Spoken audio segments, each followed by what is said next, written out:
ये बहुत ही सेंसिटिव मामला भी है, मगर ये है कि इतना कोई बड़ा इशू बनना नहीं चाहिए था, इसलिए कि कानून जो है वो उसी तरह से पढ़ा जाएगा जैसे कि किताबों में लिखा हुआ है।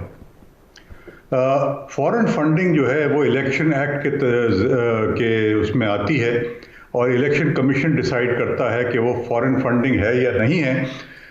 मगर इसमें सबसे इम्पॉर्टेंट चीज़ ये है कि पहले जो पुराना कानून था, जिसको कि हम पॉलिटिकल पार्टीज एक्ट कहते हैं, उसके अंदर बहुत वाज़े तौर पर यह लिखा था कि अगर ये इलेक्शन कमीशन डिसाइड करती है कि ये फॉरेन फंडिंग है, तो उस सूरत में वो गवर्नमेंट को बताएगी और गवर्नमेंट उसके पे एक्शन लेगा। और मैं अभी थोड़ी देर में आता हूँ कि एक्शन क्या होगा।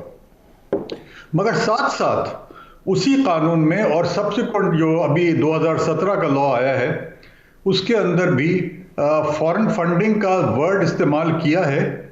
साथ में एक और जुमला भी इस्तेमाल किया, प्रोहिबिटेड फंड्स।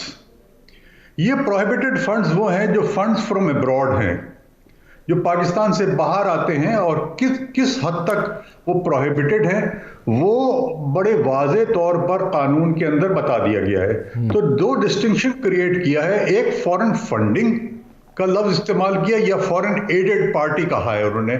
फॉरेन फंडिंग है फॉरेन एडेड पार्टी, और प्रोहिबिटेड फंड्स हैं। वो प्रोहिबिटेड फंड्स क्या होंगे मैं भी आपको पढ़ के सुना देता हूं। तो ये दो अल्फाज बड़े मुख्तलिफ तरीके से इस्तेमाल हुए हैं, मगर अब इसको बड़ा लूजली पॉलिटिकल पार्टीज यूज कर रही हैं, जो कि नहीं करना चाहिए। मैं पहले पढ़ता हूं पुराना कानून।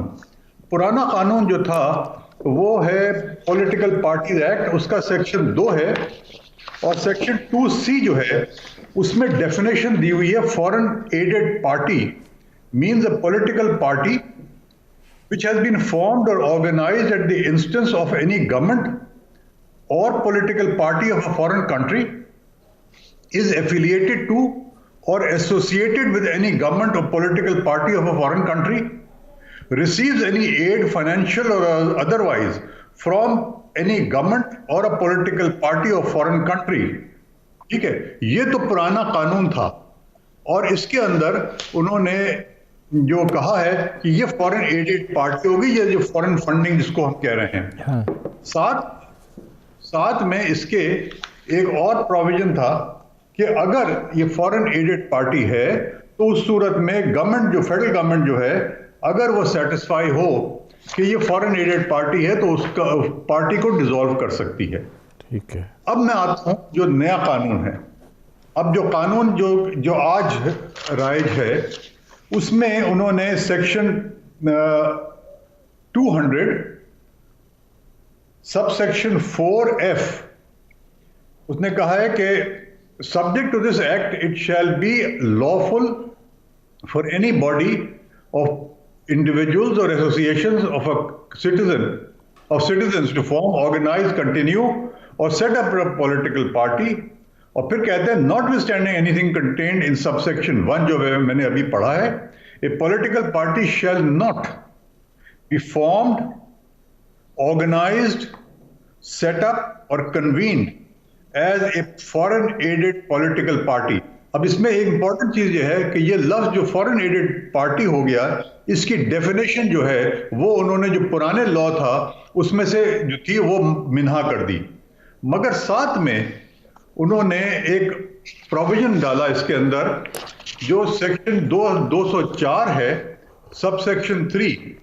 उन्होंने कहा कि एनी कॉन्ट्रीब्यूशन और डोनेशन मेड डायरेक्टली और indirectly by any foreign source including any foreign government, multinational और पब्लिक और प्राइवेट कंपनी, फर्म, ट्रेड और प्रोफेशनल एसोसिएशन और इंडिविजुअल शैल बी प्रोहिबिटेड।